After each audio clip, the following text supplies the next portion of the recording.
Halo semuanya, saya Vida Mastrika. Dalam video sharing tentang Music Information Retrieval, kali ini saya akan membahas tentang Music Similarity.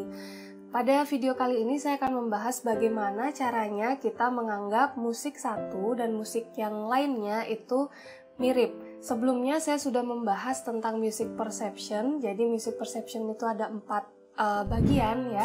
Jadi kita akan membahas bagaimana caranya menganggap musik itu mirip dari beberapa bagian yang berbeda.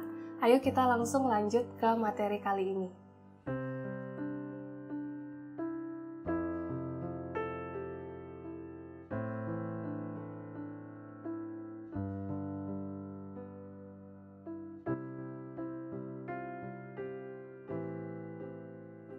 Oke, sebelum kita ke apa itu music similarity, saya ingin mengingatkan kalian dulu kalau ada yang namanya music perception.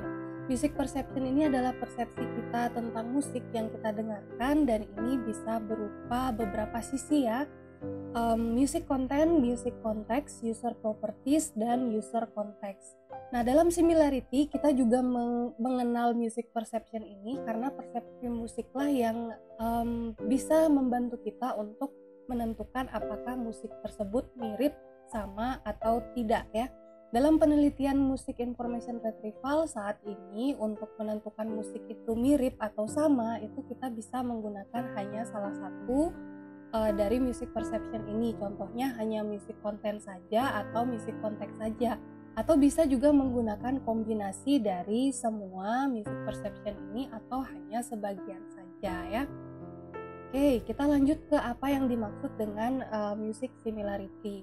Gagasan similarity atau kemiripan musik ya adalah konsep utama pada sistem retrieval ya, terutama yang menggunakan paradigma query by example. Saya contohkan di sini, misalnya saya punya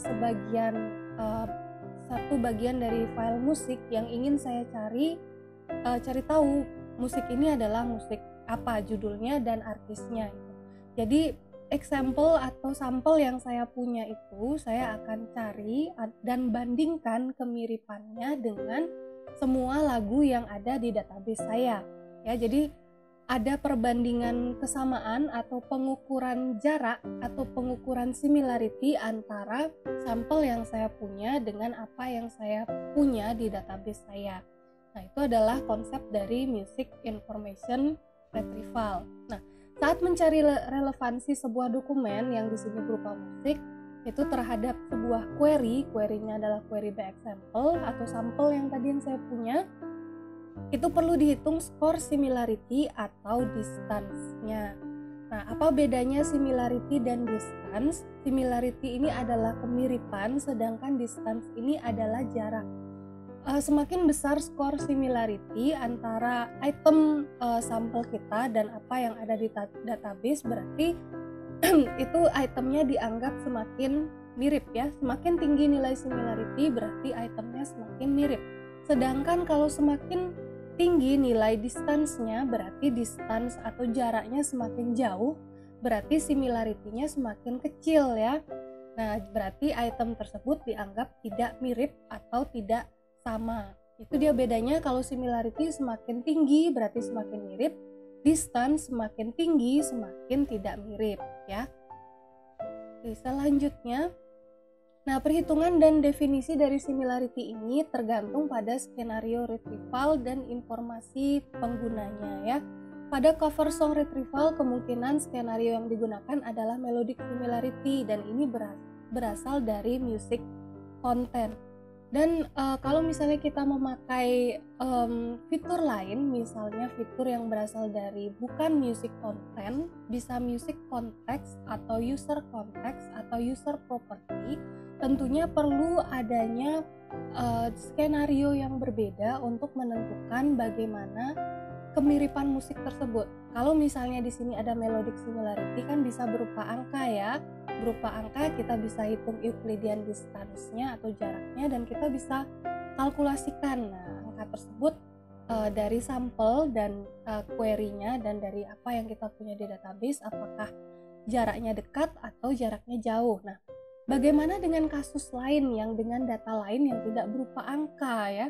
Contohnya pada kasus rekomendasi musik, kapan kita bisa menganggap dua musik itu sound similar atau mirip?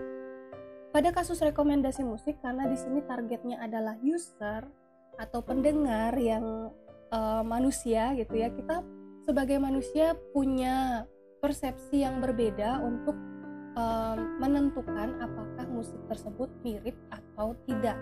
Di situ permasalahannya. Nah, bagaimana kita sebagai manusia mendeskripsikan bahwa musik itu mirip atau tidak? Pertama, kita bisa menggunakan konsep genre. Musik-musik yang mirip, terdengar mirip, itu biasanya berasal dari genre yang sama ya.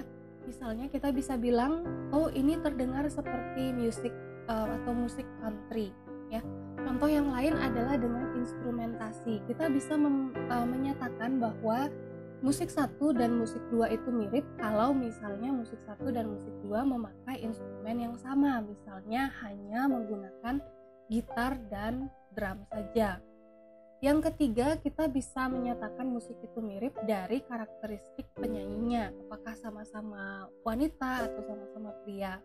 Setelah itu, melodinya, misalnya melodinya sama-sama dum dum dum dum dum dum dum dum. Nah, seperti itu, jadi kita bisa bilang musik 1 sama dengan musik 2 atau musik 1 mirip dengan musik 2. Yang terakhir ada tempo ya. Tempo kalau sama-sama cepat, kita bisa bilang musik 1 itu mirip dengan musik 2. Itu ya, kalau kita sekilas mendengarkan musik, bagaimana caranya kita menyatakan bahwa musik tersebut mirip antara satu dengan yang lainnya. Yang lebih formal, kita bisa pakai sinyal sentrik. Sinyal sentrik ini hanya satu dari 4 sisi tadi ya, dari musical perception. Ini berasal dari konten dari musiknya atau audio dari musiknya itu ya.